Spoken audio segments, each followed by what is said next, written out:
Hello friends, and we are back already with another manga wrap up. So these are going to be all of my reads from the month of September. I apologize that my channel has not been nothing but like wrap ups and hauls lately.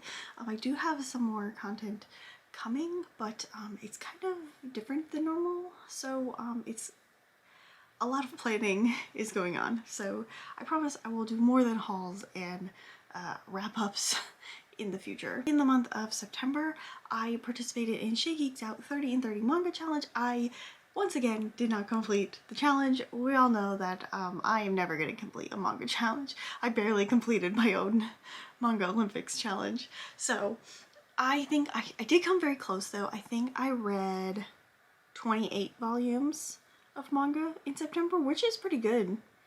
Finished up several series. I found some series that I'm not going to continue with. I found some series that were kind of like in the middle of the road, started some new stuff, found some new favorites. So let's just get right into it. First up, I read volumes 9 through 16 of the Demon Prince of Momochi house. I read this all in one night. I just sat down and I was like, I am going to finish this series.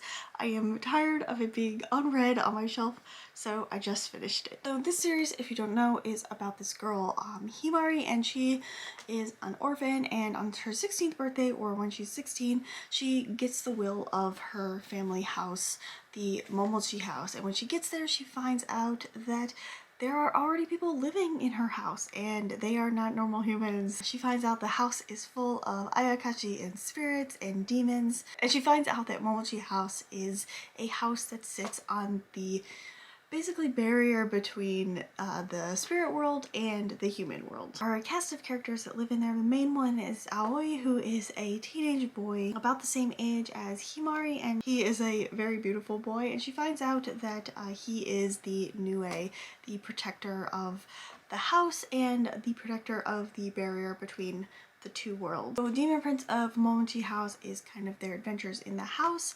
There is a romance plot, and it is about finding out about Aoi's past and if he can ever live as a normal human. I will say that my feelings on this are not bad, but they are not like glowing. So I feel like the series is kind of like a little bit above average for me. It's definitely not a favorite, but I did want to complete it and I didn't hate reading it, so there's that. A lot of really fun moments in this series, but I do feel like it is lacking something. I think maybe it was a strong reason for the romance, possibly. The romance does feel a little bit insta-lovey. Himari falls for Aoi very early on. I feel like the romance didn't really have much time to develop or see her, like Himari, develop her feelings. If she had started out with just friendship feelings, and then as she found out more about him over the course of the series, then like it would have been better.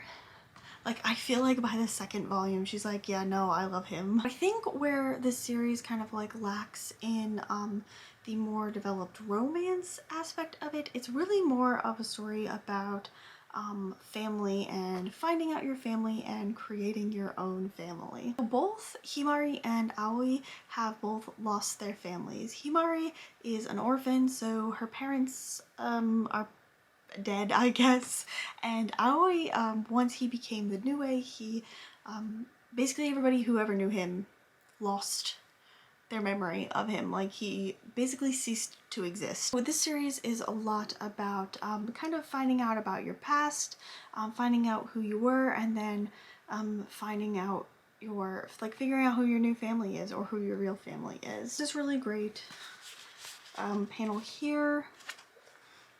Without giving away too much context, this, or like, even if we're apart, we'll always be together because we're family. So I think it's really about just like finding a place where you belong and finding the people to share that with, or the people who you belong with. So I think the point of the series is more of that than it is the romance, but the romance does play a big part in it. Also, there's a best friend character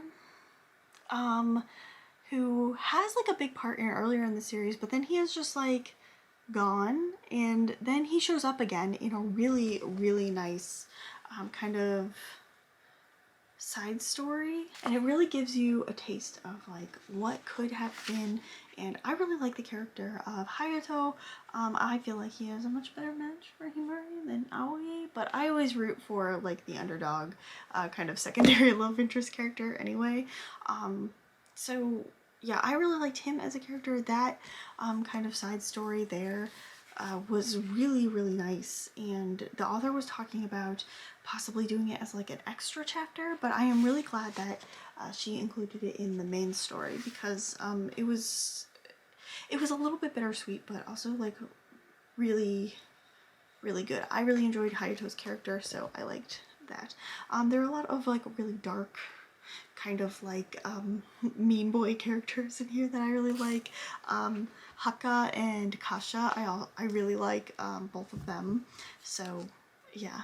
One thing I will say about this manga is that the art is beautiful. I really think it should be turned into an anime. I feel like the crowd that likes Kami-sama Kiss would really like this story, even though they share like many similarities. I can definitely see anime Twitter and anime TikTok saying Demon Prince of Momochi House is a ripoff of Kami-sama Kiss. I don't know anything about Kami-sama Kiss, but there I can see the visual similarities. But just like looking from, oh, it was this one. So on the back of the last volume, like that looks like a screen cap from an anime. This series definitely should be animated. It has gorgeous art. All of the color art looks like they're just stills from anime. So, and it has really, really beautiful visuals to it. This is gorgeous. The art in here is so gorgeous, and it's a shame that there's no anime for it, so I hope someday it does get animated, because I think that would be really fun. Yeah, Demon Prince of Momochi House, I would definitely check it out if you kind of like Ayakashi stories, and stories about like found family and like finding out who you are. I feel like this would be a really good series for that. Next up, I caught up on some like series that I'm in progress of collecting, like that they're coming out, and new volumes of series, so I'll go over those now. First up, I read Golden Japanesque Volume 2. This is by Kaho Miyazaka. This is about a girl, Maria. She is half Japanese and half white, presumably Dutch because of the time, but she has blonde hair and blue eyes, and so she is kind of made to feel bad about those features because she sticks out too much. She's kind of a lower class girl. Her mom is a maid in a big house, and so Maria doesn't really have much confidence in herself and kind of shies away from everyone. She meets this boy Rintaro who is like a little bit rude to her. Like I can't tell if he is nice or if he is mean, and he's like, oh my god, you're beautiful, and they sort of start a little bit of a relationship. In this volume, Maria does learn to kind of gain a little more confidence in herself and who she is, and where she comes from, and starts to take a little bit of pride in that, which I think is a really good step for this character. It does feel a little bit like this boy likes me, so now I feel pretty. But also on the other side of that, Rintaro is the first, kind of like the first person who has really believed in her, or like really paid attention to her and told her she was worth something. Kind of gives her confidence through that way, but it is set through a romance lens, which I feel like some people might not be super happy with. Yeah, I mean, you could see it both ways. You could see it that like, oh, this boy seems to like me, or I like this boy, so now I'm gonna have confidence in myself, or somebody finally sees me for who I am, rather than what I am, and thinks that is something to be celebrated.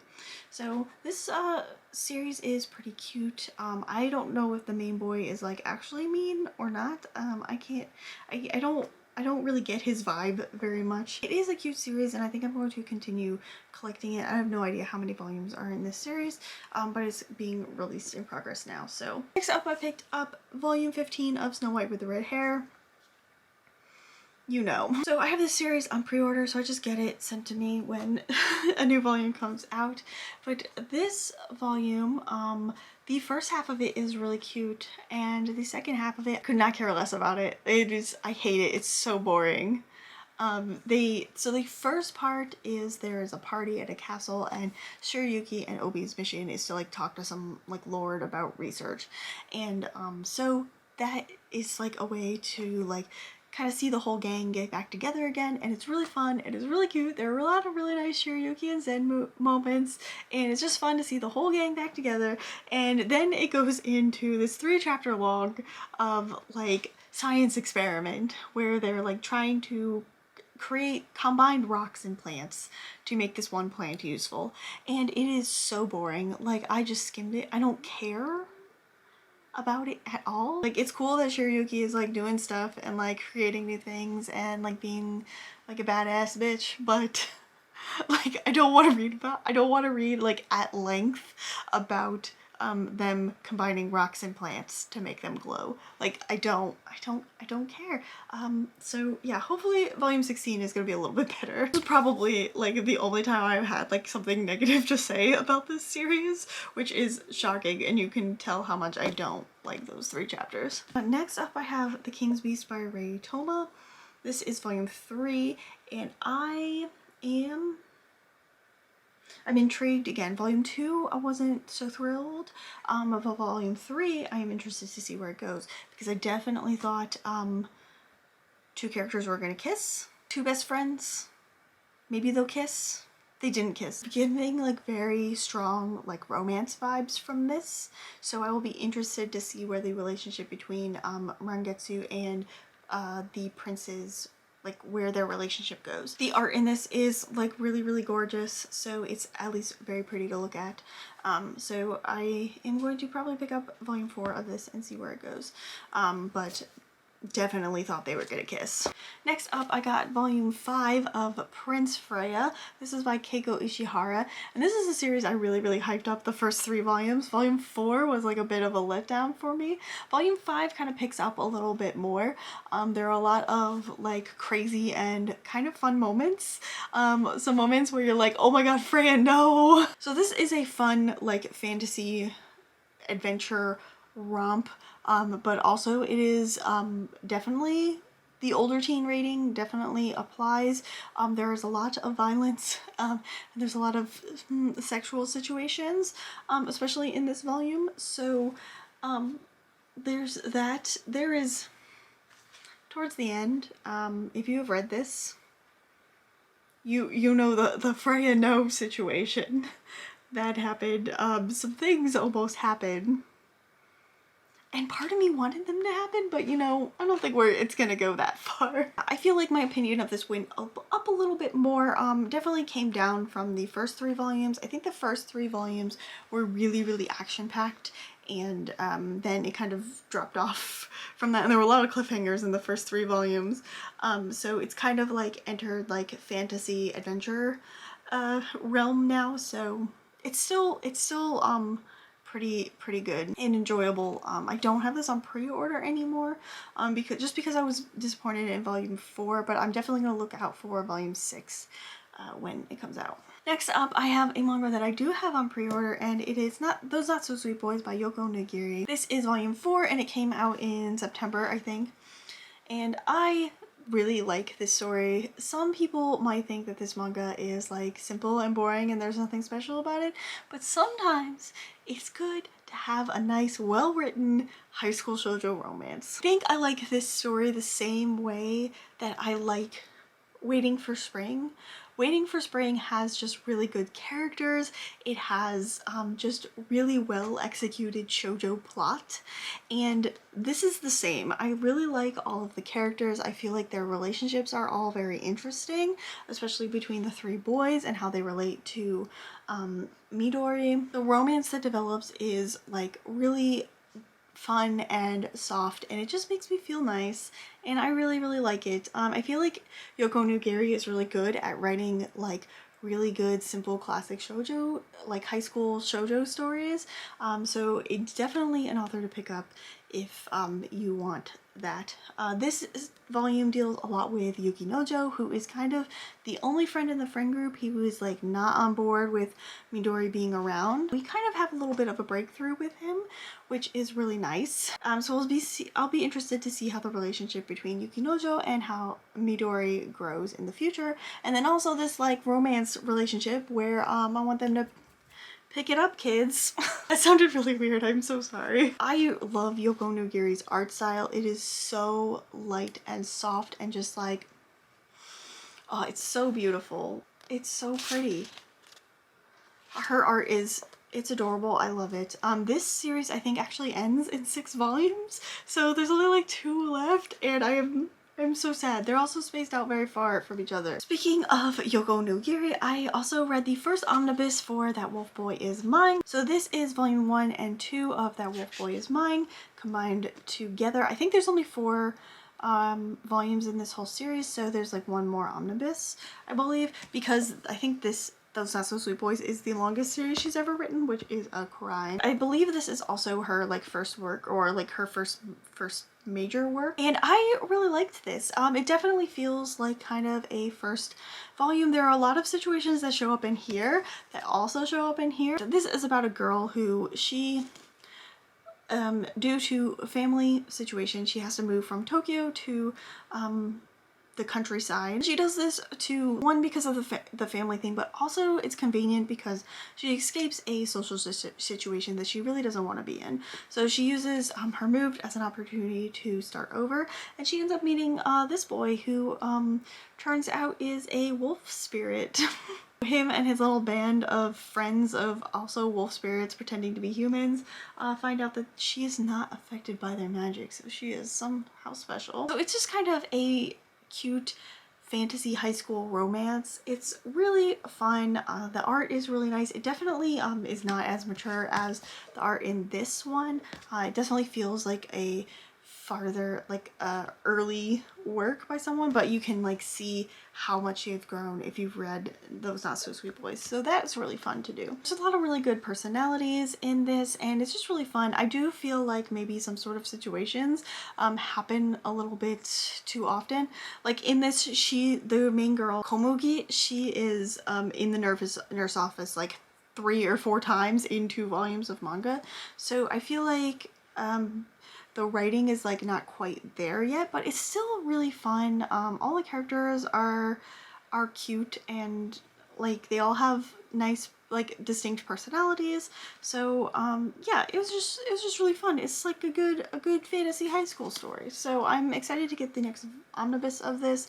I don't really care about the single volumes. I like the omnibus format. I started to read volume 2 of Sacrificial Princess and the King of Beasts by Yu Tomofuji, and this is not for me. I DNF'd this after like 1 chapter. I didn't really like the first volume, and I tried out the second volume, and I don't like it that much. It's not for me. I know there's like politics and fantasy stuff, and like I understand about like the conflict and stuff like that, but it just doesn't interest me. I don't like the beast world. It's just, I think it's just too far from where I like to be, you know? So I tried it, and this is gonna be one that I'm going to DNF. Next up, I picked up volume 3 of Starcrossed. I had no idea this was even out. I just saw it in the store and I was like, ooh, I need that. So this is by Junko, and this is a body switching comedy romance with a girl who is a big fan of her idol switching bodies with her favorite idol. So there's lots of hilarity and hijinks that happen. More and more people start to find out about their situation. You kind of get like why they keep on switching. I still really like this. It's really fun. I like the idol aspect of it. I've said a million times, it's because I like Japanese idols and I see myself in Azusa, and but I would not be as good as her. If I switched bodies with my favorite idol, I don't think I would be as successful as she is. She is like top tier, and I feel like I have failed. I could not, like, there's one, I think there's a situation in, like, I don't know if it's the first volume or the second volume, but like they're on a music show and she just knows the dance and stuff like that. And then there's like an acting thing in here, and she just does the scene from an earlier drama, and I couldn't do that. I love my boy so much, but I could not pretend to be him so successfully. So props to you, Azusa. Next up, I read volumes 1 through 5 of Perfect World. So in my haul, I only had this volume, but I went to the bookstore and I picked up 2 through 5. 2 through 5. So this is about a girl who in her adult life, what is her name? Sugumi, she reunites with her high school crush. But he is not quite the same anymore than he was in high school. He actually now uses a wheelchair because of an accident that he was in college that paralyzed him from like the waist down. So it's about them kind of rekindling their friendship and then maybe acting on a romance that wasn't able to happen in high school. Perfect World is a lot about, is love enough to get through the difficult parts of life, especially when one of the people in the relationship uses a wheelchair. Personally, I cannot really comment on the disability aspect of this manga because I do not have a disability. The mangaka does reference several companies and people and kind of sources that it seems they referenced and consulted with while creating this manga. So while it is not own voices, it does seem to be pretty well researched. So anytime I talk about this series, I really can't talk about the disability aspect of it. Besides the relationship aspects of it, it also talks about kind of how we live in a world that is not barrier free and how difficult it is for people with disabilities to kind of live in the world normally. This series is like absolutely heart-wrenching. Do not read this when you are sad, because you will be more sad. But I really like all of the characters. They're really kind of well-rounded, and the decisions that everybody has to make are really hard decisions, and I really can't fault anybody for some of the decisions that they make. This always comes really highly recommended, and I also recommend it. I think there are at least 7 volumes out. I've only read 5, right? Yeah, 5, so I'm definitely going to be searching for and picking up more of this josei title. We're almost done. So the next manga that I read is volumes 1 through 4 of Requiem of the Rose King. So this is gonna get a lot of hype really soon because the anime comes out in January. And I've only read 4 volumes, so I need to get my butt moving. It's set during like War of the Roses, which is like medieval. I don't really know if that's the correct word for it, in England, and it's about 2 warring families kind of fighting for the crown to be King of England. It's based off of 2 Shakespeare plays, I think Richard III and Henry V.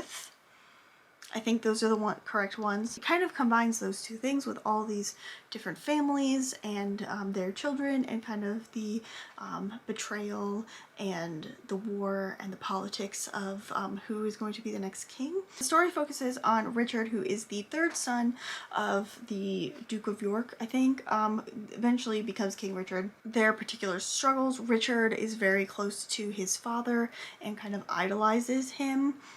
And there are lots of politics between in Richard's family and in the family they are warring with, and who is going to become king, that sort of thing. There is love and betrayal and all sorts of things. This is timestamp for spoilers, so I'm going to talk about something about this manga where I don't know if it's really considered spoilers, but it is a major plot point. So if you do not want to be spoiled for anything in this, then in the kind of timestamps down in the description, you can jump to the section that says spoilers are over or something like that. It'll be clear as to where the spoilers end. So Richard is intersex, I believe. They don't really straight up tell you, but Richard is appears to have both female and male anatomy. His mother hates him for it. His father doesn't care, called him Richard. Richard does have a lot of, seems to be body dysmorphia about it, and doesn't really know, as he's like growing up, he doesn't really know what to do about his body and where that puts him. There's a point in the story where he realizes he could be king if he gets rid of a few people, but it induces a lot of rage and doubt and, I don't know, confusion in Richard, and reading that evolution with like Richard's mental battle with like who he is and who he's supposed to be, or how other people see him, is very interesting. And it's not something I have really read in manga before, but I am really glad that it is approached with so much conflict in here. There's this girl on TikTok, and I don't know if she's serious or not, but she named her daughter Richard, and she's a very deadpan sense of humor, or like a tone of voice, and she's always like, my daughter Richard, and that's all I can think about when I read this, because they say the name Richard all of the time, and it makes me think of those TikToks.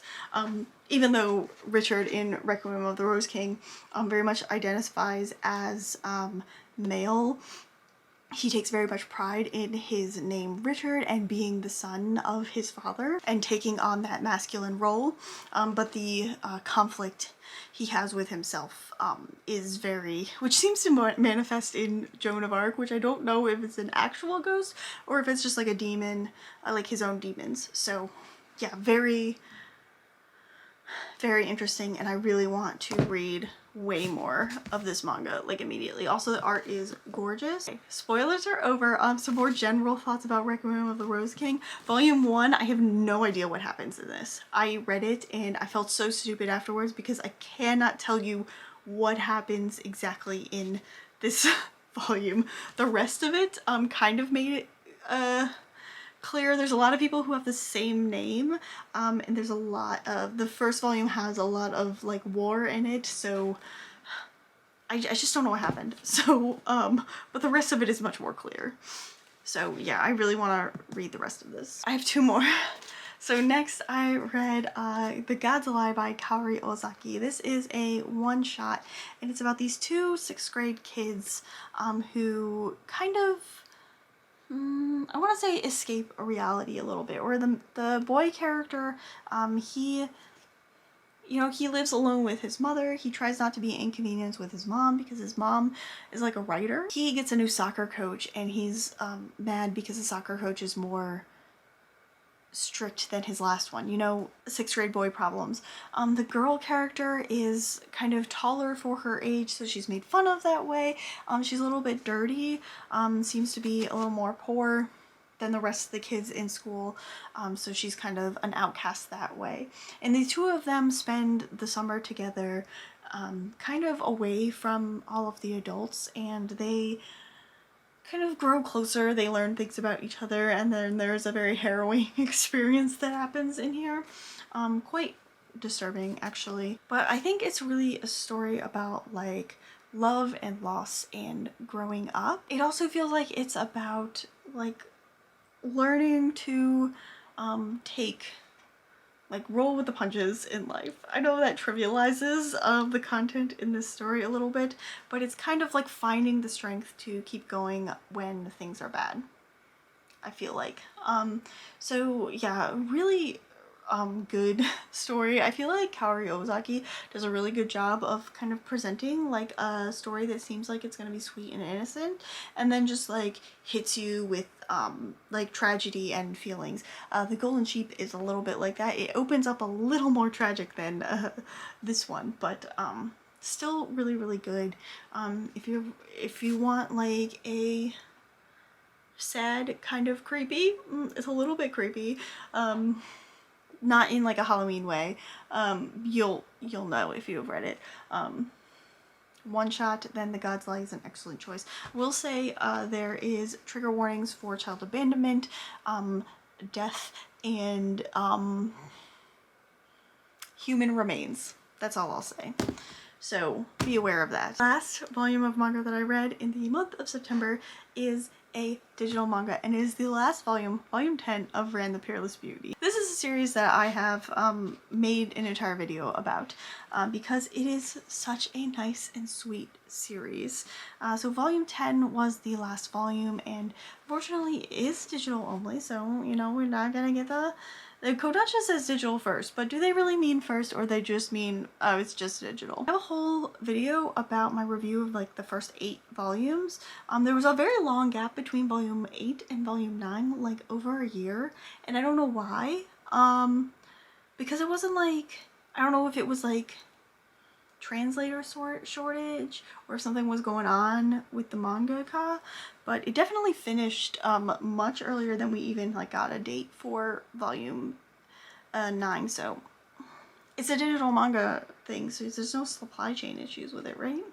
I don't know. I also don't understand manga publishing. So anyway, it's a really sweet high school romance story. You can go and watch my video about the review of the first 8 volumes and kind of my feelings on those.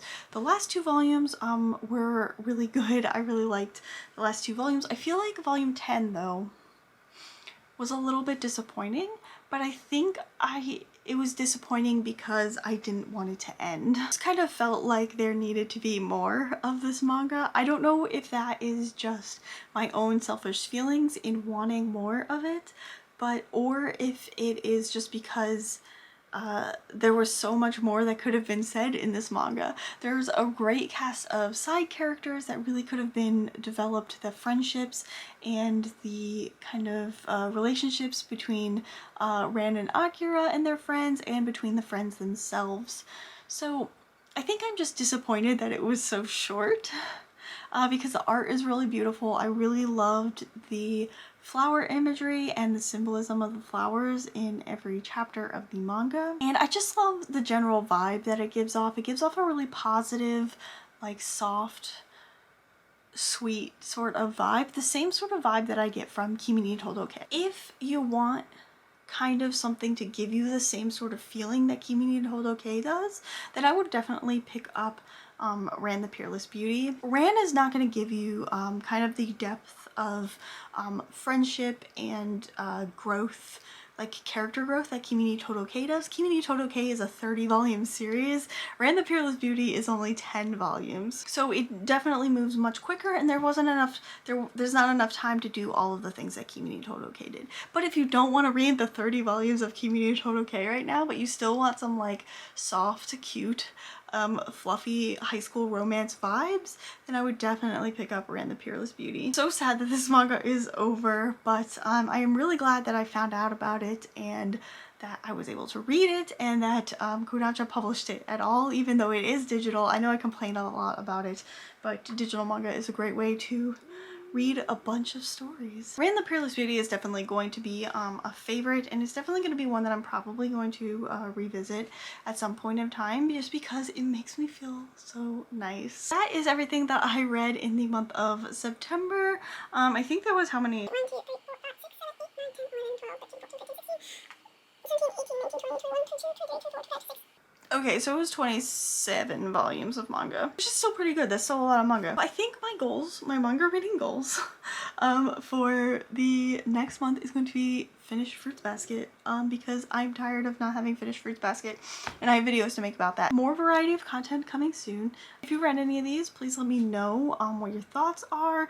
What have you read recently? That sort of thing. Be interested to know. As I said in the beginning, I definitely have some more different types of content and more variety of content. I do have more of my clamp series that I haven't forgotten about. The Angelic Layer review has been looming over my head forever, and so I also have, I don't know, I have lots of plans, but I have no time to execute them, so things are gonna be a little bit slow, but it's okay. So we're just gonna get them done when we're gonna get them done. So but yeah, I have lots of things that I want to do on YouTube, so please don't leave me. Also, down in the description you can go ahead and find my Right Stuff affiliate link, so if you want to pick up any of the manga that I talked about in here, excluding the digital ones, you can go ahead and use my affiliate link from Right Stuff, purchase all of the manga, click on that link, purchase all of the manga that you want, and I will get a commission for basically referring you to Right Stuff to purchase your manga. It's not going to cost anything extra for you. I just get a little bit of commission from Right Stuff when you make a purchase using my link. Also, I have an Amazon wish list that has some volumes of manga that I've been after recently. So if there's anything on there that you particularly want me to read soon, you can use the wish list. So if you like this video, please give it a thumbs up and subscribe to my channel if you want to see more manga related goodness from me. That is all I've got for you guys today. I'm Christy Lou. Till next time, bye!